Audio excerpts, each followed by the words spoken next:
Figure it out. Hello, this is Adam Koralik with Figure It Out Productions. The following video is part of our Quick Shoot series. Hey guys, it's Adam here, and today I have a treat for you. Today we're going to be talking about the Framemeister. Oh yes, I'm sure a lot of you know what this is, and if you don't, stay tuned. This will be quite interesting. First, I'm going to give you the extremely gross, oversimplified explanation of what this thing is, and then we're going to go on into all the technical stuff that will be way more intricate, but hopefully you can follow along. The super short explanation of what this is it's essentially a little box that you connect your old video game consoles to. It cleans them up, and you play them on your HD TV, and they look good. That's the gross explanation of what it is. But it gets way more intricate and complicated than that, and I really recommend that you don't just run out and buy one right away. You actually hear me out, and we'll talk about it. Before we do that, though, I do have to extend a thank you to a guy named Kyle. And the reason I have to thank him is that he bought this for me. I mean, if you know what this thing is, then you know that's an insane thing to buy somebody. So let me explain how that happened. So a few months ago I created a Patreon, which I know was not a popular decision, even though at the time I said, and it's still true now, you don't owe me anything. Nobody owes me anything. I didn't expect anybody to support the Patreon. You might have noticed over the years, people send me stuff. It just happens. And every single time, what do I say? Nobody has to do that. And it's true. Nobody ever has to do that. I never expect anybody to send me anything. But at the end of the day, there's people who just want to support the channel. So I wanted to give them that safe option. Now in the case of Patreon, I thought, okay, if people are going to support this, then I want to give things back. You know, I do an exclusive podcast over there. Well, it's not that exclusive because it comes out like almost a month later on the main channel. But I like to give something back to all the people. And I also decided to make goals, because that's one of the things you do on Patreon, where you would basically take all the money you accumulate and use it for the purposes of something for the work. So in this case, it would have been to buy a Framemeister, right?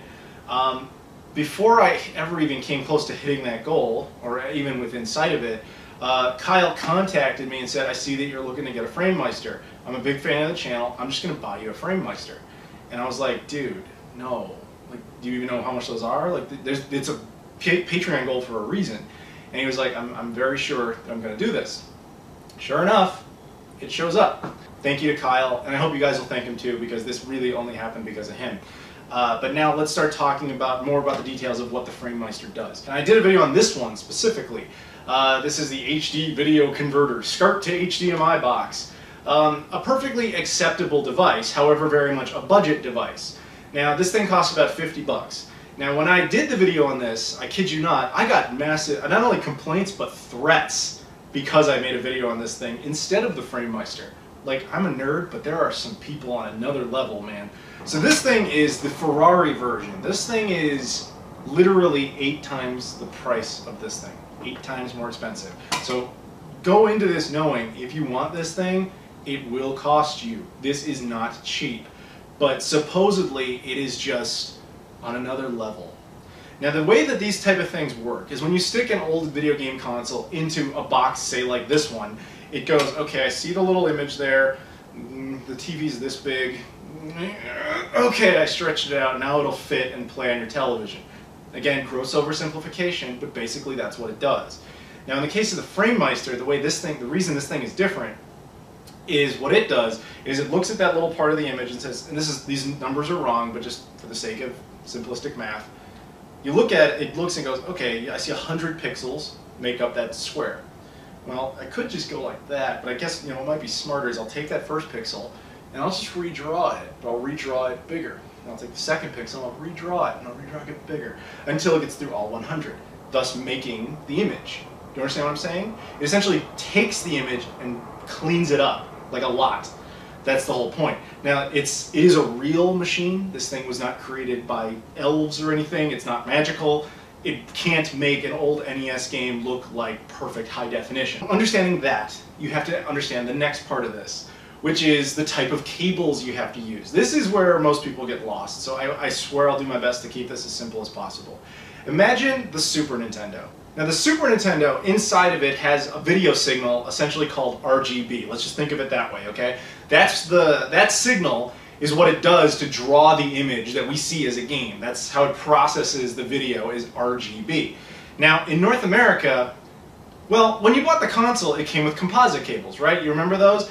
You had them with the console, you had the port on your television, that's how you hooked up. That's certainly what I did, because that's what they gave you.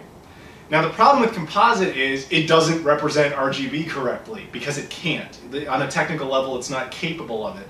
Composite, if you think about it, composite is a rough approximation of what the image is supposed to look like. Kind of like when you see those police sketches of the criminals they want. Those are called composite sketches, because they're a rough approximation of what the guy they're looking for looks like. That's what composite video is to RGB video. Now, we had composite, that's what we used, it sucked. But if you were in North America, you had a second choice called S-Video. S-Video was a little better in that it would separate the colors from the contrast. It still wasn't great, but it was a big improvement. But that still wasn't RGB. Unfortunately, in North America, that's where your options ended.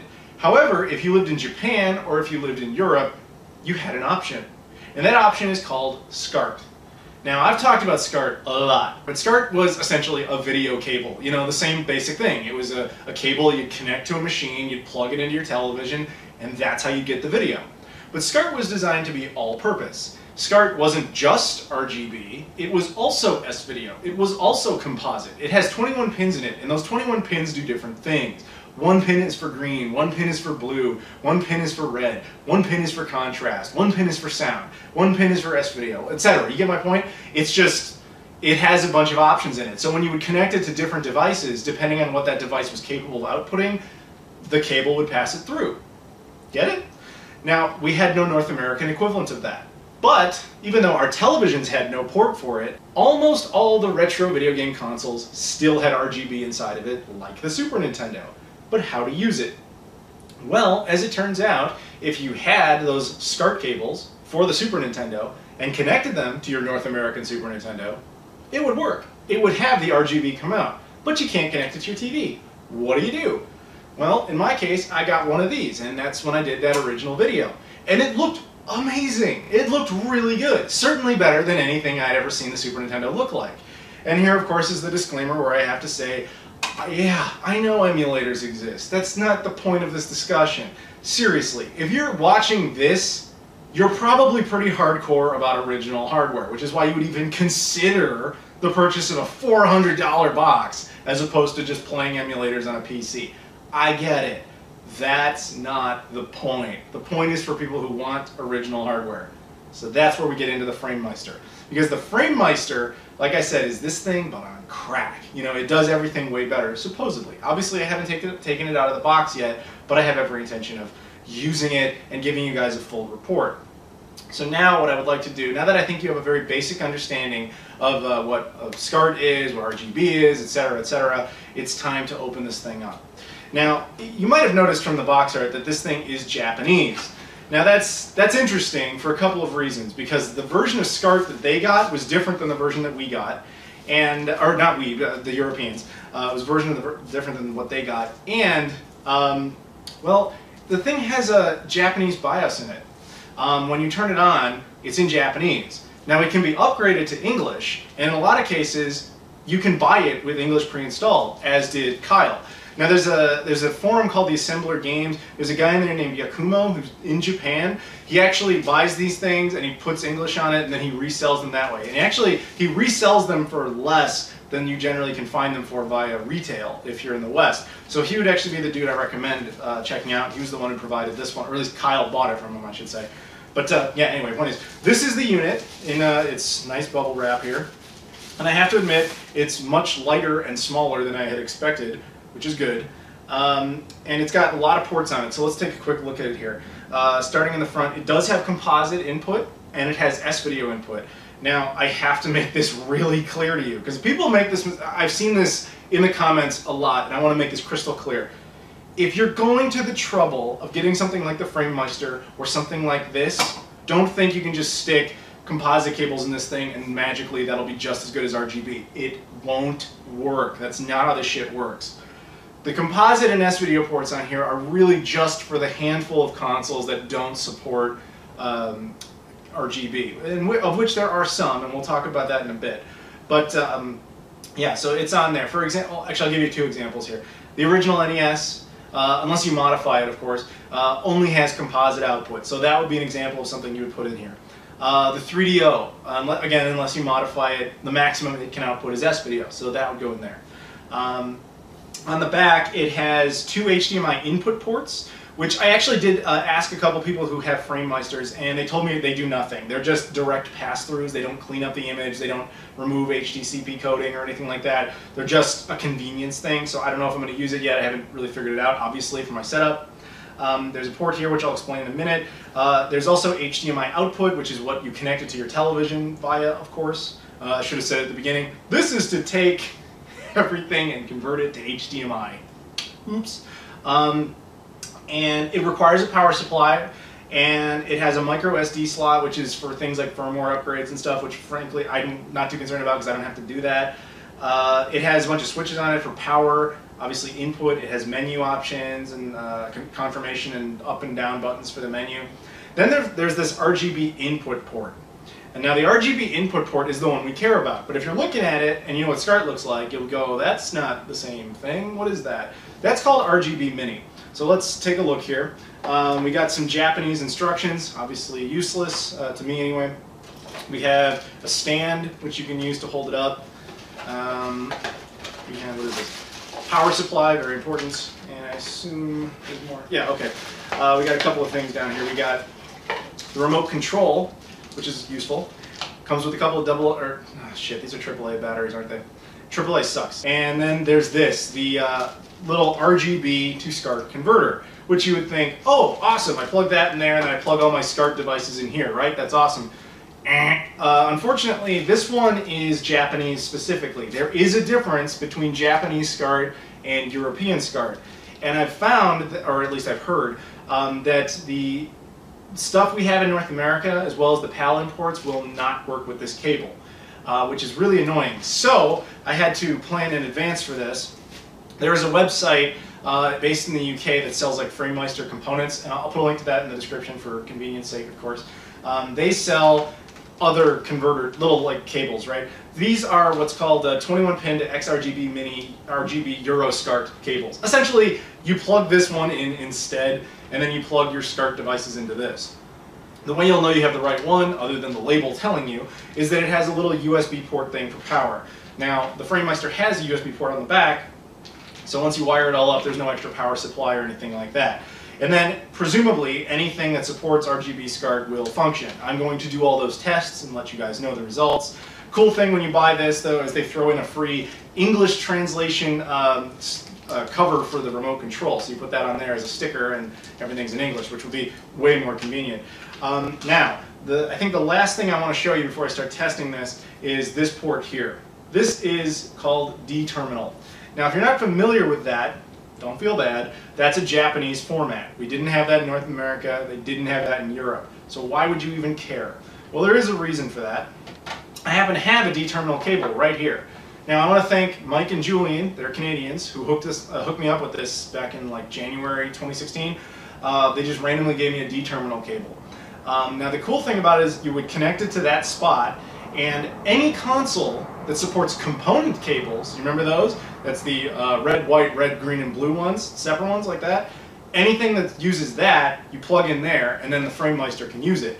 There's 4 consoles that maximize with component, which is the PlayStation 2, the original Xbox, the Nintendo GameCube, and the Nintendo Wii. So those 4 consoles, provided you have the appropriate cables, all of them are easy except for the GameCube, you would then connect to the Framemeister through a D-terminal cable if you wanted to get the best video quality out of it. So I decided to conduct a little video quality test here. Now up in the upper left corner you'll see whatever version of footage you're looking at. This is a Sonic CD. I decided to pick this because it runs on the Sega Genesis, well the Sega CD obviously, and it runs on a bunch of other hardware, and it's just easy thing to capture, except I couldn't run it through S-Video because the Genesis doesn't support that. But now this is composite through the Framemeister. Now if you go back and look at the previous clip, you'll see composite that's just a direct capture. It's not running through the Framemeister. You can see the Framemeister makes it sharper and very bright. But in both cases, quite frankly, it looks like complete shit. Now I had to skip S-Video because, as I said, the Genesis does not support S-Video.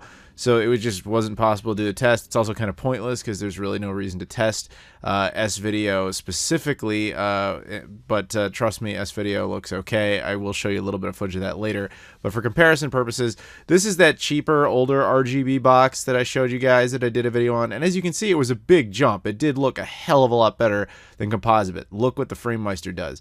It is a much sharper image. The colors are not quite as vibrant, but I think that's kind of better. It's not really like an explosion of color. Again, if you go back and actually like kind of click between the two, you'll really notice a lot of differences. One might argue that the more explosion of color is preferable, but personally I'll take the sharper and more accurate colors. Now, just for shits and giggles, I decided to connect the GameCube version of this game. Now, this is the GameCube version running via component cables through the Framemeister. And I'm going to be honest, the colors are better, but it's not as sharp as the RGB Framemeister version. And just, of course, I threw in the Xbox 360 version. This is a direct capture of it. No surprise at all that this one was going to look the best, with the best colors and the sharpest and most vibrant, and it's even in widescreen. But that was really just to kind of show off, you know, I mean, why would you expect that? Now, but this is what it looks like when you drop back down to composite. I mean, that's just insane. Like, the amount of difference that can be had with just a couple of cables in a box. But now jumping back up to RGB, again, this is in both cases, this is the exact same console, the exact same disc. Difference is the cables I'm using and the box it's attached to. Back to composite with the Framemeister. So if you got the Framemeister and you said, I'm lazy, I'm not going to go out and get the cables, I'm just going to stick my old Sega Genesis composite cables in there, this is what it's going to look like. You get the right cables, this is what it's going to look like. So hopefully visually that gives you a very good sense of why it matters which cables you pick. Don't think I can get some composite cables and stick like a SCART adapter on it. That shit doesn't work. You have to get the correct cables from the get-go. Okay, so I've been using this thing for a while and I'm very tired. I've been using it all day, but I wanted to get all my first impressions out now. So forgive me if I make mistakes, etc., but I'm going to try my best. So the first thing I want to say about this thing is it is fucking awesome. That's my review in a nutshell. It's fucking awesome. I highly recommend it. It does have some issues. I want to talk about those, but the first issue is the most obvious. The price. It's just realistically, $400 for this thing is something that's going to perturb pretty much everyone from buying it. Knowing now what I know, I probably would have bought it. The problem was I didn't want to buy one at that kind of price, because that's a lot of money. Not knowing if I was going to get it, and it was just going to be like, meh. But no, it's really quite fantastic. High quality product, very well built, and it does a lot of things really right that the cheap version frankly doesn't. And there's very few complaints beyond that. Now, one thing I have to give a disclaimer on is I have the infrastructure for this. And what I mean by that is, you buy this thing for 400 bucks. You don't think about all the additional costs, because let's say you want to play the Sega Genesis with this thing. You need a Sega Genesis specific SCART cable. And I know that can get confusing, because especially in North America, where SCART is literally a foreign concept to us, people don't always understand exactly what you mean by that. So like, for example, I had a guy recently ask me like, hey, you know, I got a Sega Genesis and I want to use the SCART thing, so I bought the SCART cable, but it's not working. And long story short, what we had concluded is he bought just a straight SCART to SCART end cable. That doesn't work because there's no way to plug that into your Genesis. You need a Genesis specific cable. And he also wanted to hook it up to an American old CRT. Those don't have SCART ports on it. So, you know, it's just mistakes happen. People screw up. And I just want to do my best to explain kind of the steps you'll need to take. So I already have the infrastructure for all these things. I have the things like those kind of cables. I have things like SCART switches. Hell, I have things like the GameCube component cables. Like, I have all that shit already. So to me, this was plug and play. That's not going to be the case for everybody. In fact, very few cases will that be the case for anybody. But that does give me the ability to kind of tell you like what to do and what not to do, and I'm hopefully save you guys some money in the process by knowing what you need to know. So yeah, back to the specifics about this device. It played just about everything that I threw at it, and it looked fantastic. I mean, fantastic. Remember what I said about how it takes like the frame and then it like redraws it? What I forgot to mention was it doesn't just do that. See, when you have an old console, again, the Super Nintendo, the Genesis, whatever, those consoles output at a resolution called 240p. You need to understand that graphics, resolution, and video clarity, which would be like your RGB, your S-video, your composite, whatever, are three different things, and people always group them together in one term. Graphics doesn't mean I stick a SCART cable into this thing and suddenly Mario goes from being a 2D character, all of a sudden he looks like he does on the Wii U. Like, that's not, graphics don't change from that shit. Image clarity changes from that. Resolution potentially changes from that. I know it's complicated. Yeah, so the original resolution on a lot of these older consoles was 240p. Now, modern televisions can't understand that resolution. They just can't. The lowest resolution they tend to support is 480i. That's what they consider standard definition. So when those televisions detect one of those old resolutions, they go, okay, I guess that's standard definition. So they have built-in scalers to adjust for this. Those built-in scalers suck. That's why you need stuff like this to handle it properly. So what they'll do is detect that 240p signal, say, I think that's 480i, let me just make a couple of adjustments, and there we go, 480i. So you get the stretched image, but on top of that, it's needlessly interlaced, because 240p is progressive. Yes, it really was progressive. Then it needlessly becomes interlaced. One of the many reasons that that kind of footage looks much worse on an HD TV. The Framemeister knows the difference. It detects the 240p signal and says, okay, let me just redraw that, and then it also says, oh, by the way, that whole image is progressive. Even this thing doesn't do that. This thing just stretches it. The only reason it looked so good comparatively was because it was using RGB. But it was still stretched RGB, it was still interlaced RGB that was forced into a progressive image, if that makes any sense. It probably doesn't, but just trust me, the Framemeister does it better. So that looks fantastic.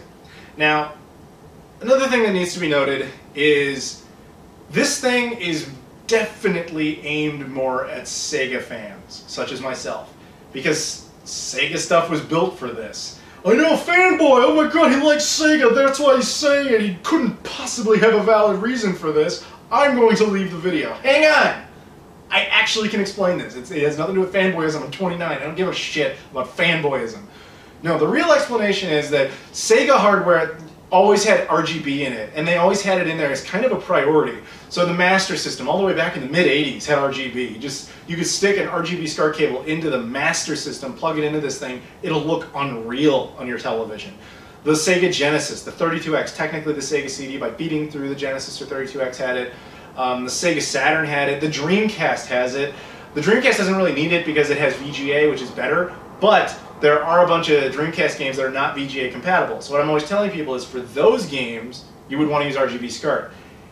And I have to admit, the only, like, RGB SCART through the Dreamcast on this thing is just like a hair under the VGA quality. It is really nice. So when you can play those games like the King of Fighters, for example, is one of the only ones that comes to mind, that doesn't support VGA, you play it with this thing on there, and it looks fantastic. It looks absolutely fantastic. But for example, Nintendo stuff was never really RGB ready. So let me give you some examples. The NES, composite out only. Hell, the Famicom, RF only. Now, unless you have a modified RGB modified NES, you're going to be limited to composite. That's just it. The SNES is a very complicated situation. I actually did an entire video on this, but let me give you the rough course here again, or crash course, whatever the fuck. So I have multiple Super Famicoms. I have one PAL Super Nintendo. I have multiple of the child box Super Nintendo that we got in North America. They're all a crapshoot. They all support RGB, but they have varying degrees of success with it. And that was the same with this thing. So what I would do is I would connect them, and some of them would have needless like wavy lines across them. Some of them would be fine. Some of them would have vertical lines for no reason. Point is, the RGB in the Super Nintendo was never really that good.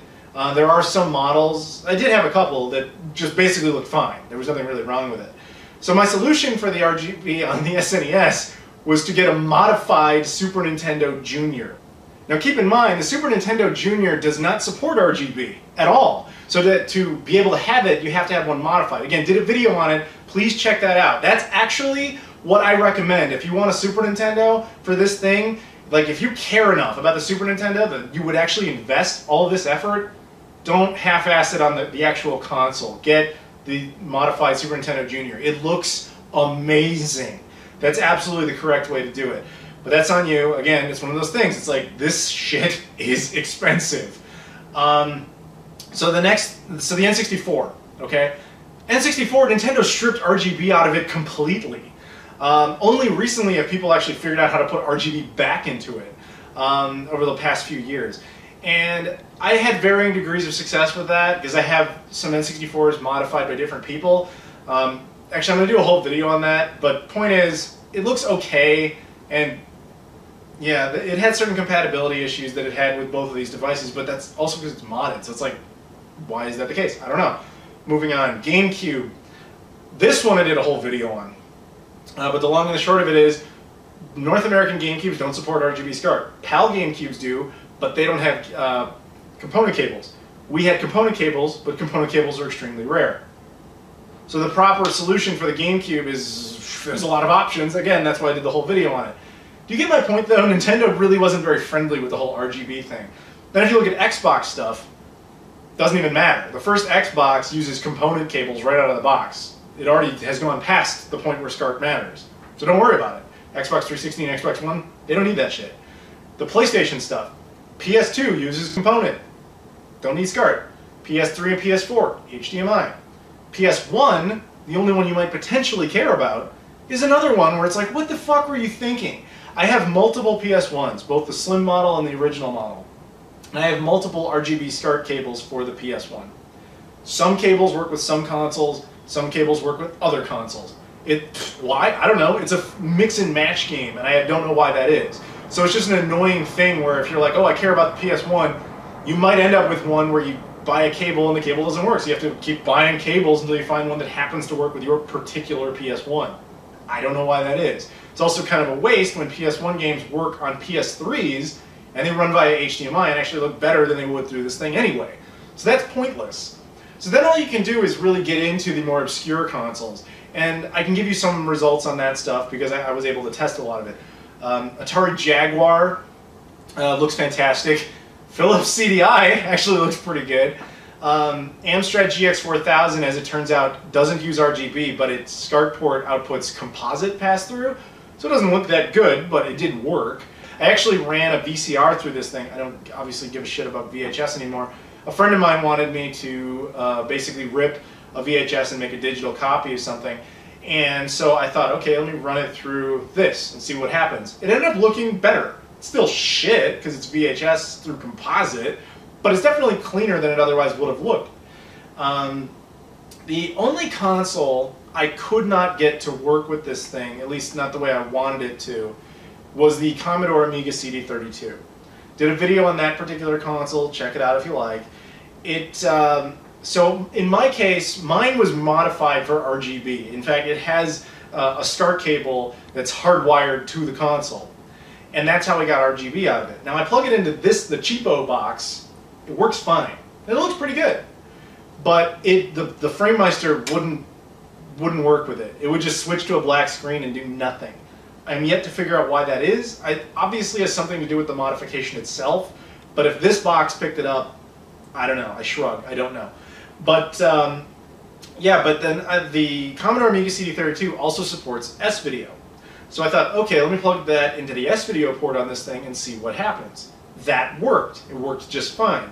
And it looked better in S-Video on the Framemeister than it did in RGB on this thing, which really told me a lot about how good this thing actually is.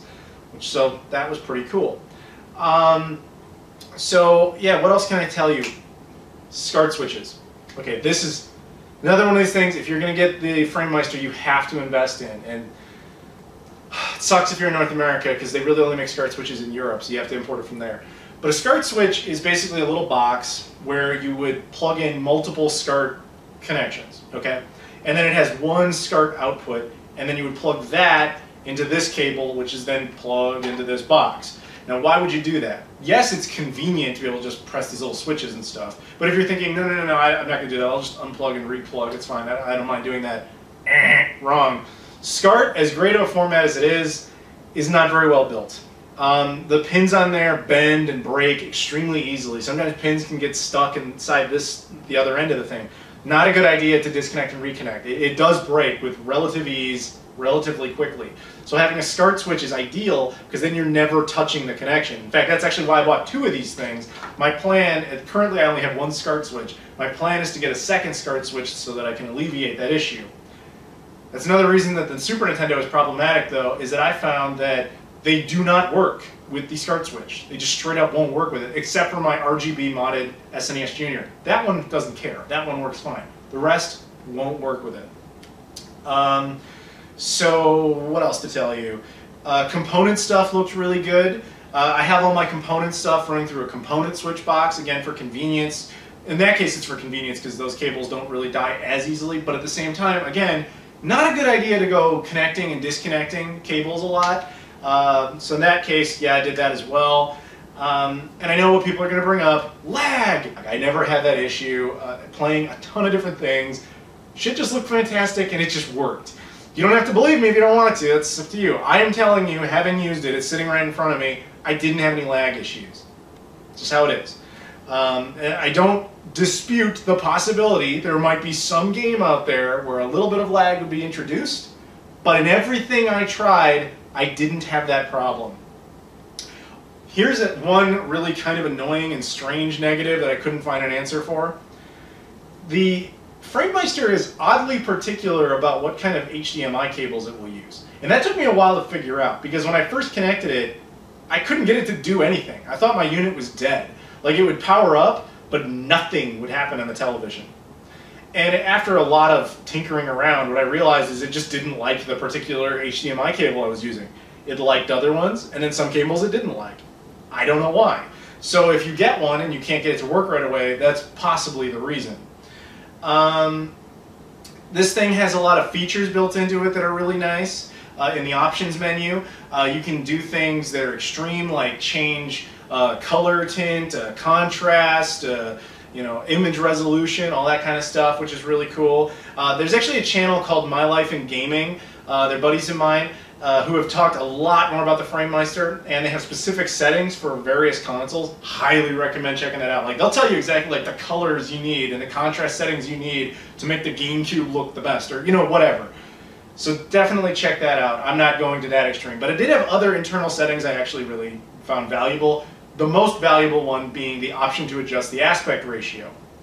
Now, if you're playing, say, the Sega Genesis, the Genesis outputs a 4:3 image, and a modern television will take that and just stretch it. That's just what they do. And I always found that this thing did exactly the same thing. It couldn't understand that particular resolution, so it just kind of stretched it.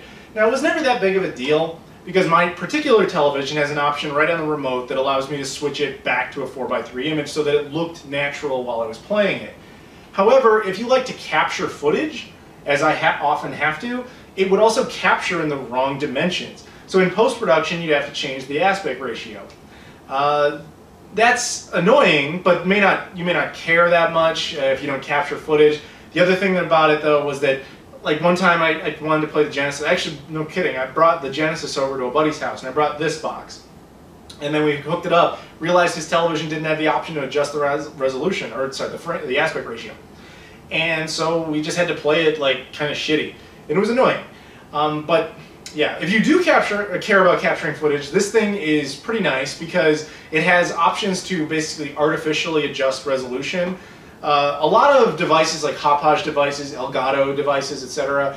do not allow for resolutions like 480p. I don't know why, but this thing will basically artificially take 480p and stretch it to 720p. Again, it stretches it competently, for lack of a better word, so that it actually, your devices will be able to use it, which is a really nice feature and one of those super weird limited technical details that hopefully there's somebody out there that was like, oh fuck, that's exactly, thank you, that's what I need to know. I highly recommend it, but I can see why a lot of people will probably tell me to go fuck myself because of how expensive this thing is. I get it. I'm not telling you gotta go out and buy it or you're a piece of shit or something. I'm just trying to tell you, like, I was fortunate enough to be able to use one.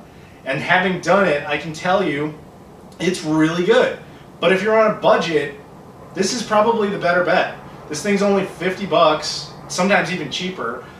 It's not as good. It just isn't. I admit that up front. When I said it was better, or I never said it was better than the Framemeister, but when I first made a video about it, I said it was the best, only because I didn't know about the existence of the Framemeister. The Framemeister is like the premier Ferrari device. This is not. This is the budget device. But yeah, so, but if you decide to go with this thing or get one of these things, just make sure you know which one you're getting into, because again, I've said this multiple times now, but had I known how good the Framemeister was, I would never have bought this thing. Never. I would have just gone straight to this. Thank you, Kyle. Dude, win. It's amazing you did this. You really, really seriously didn't have to do that. I'm still blown away by it, to be brutally honest with you. But yeah, to everyone else, thank you guys for watching this. I really hope I helped a lot of people with this. That was absolutely the goal. Because like I said with the Patreon, I want to give something back because of that. That's why I do things like podcasts and stuff over there, and just try and give content back. And in this case, like, I wanted to be able to make a video on the Framemeister, and I got to do it under the most odd of circumstances, but I got to do it. And I'm hoping that the information you got out of this helps you if you're even remotely considering this. Thank you guys for watching. I will see you all later.